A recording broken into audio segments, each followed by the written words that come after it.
ત્યાં જ તેને આસમાની સફરજનનું ઝાડ દેખાયું અને તે ત્યાં જઈને બેઠી. વાવ, વાદળી એપલ તો આજ સુધી નહોતું જોયું. તેને તો ખાઈને જોવું જોઈએ.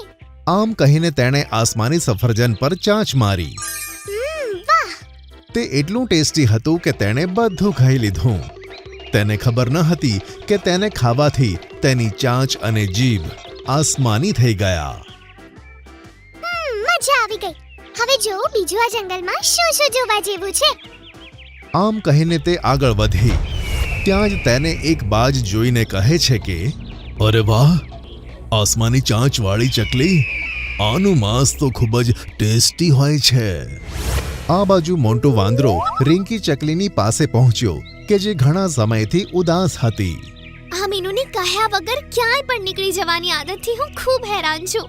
આખું જંગલ શોધી નાખ્યું. હવે ક્યાં શોધું આને? અરે રિંકી ચકલી, તારી દીકરી રહસ્યમય જંગલ તરફ ગઈ છે.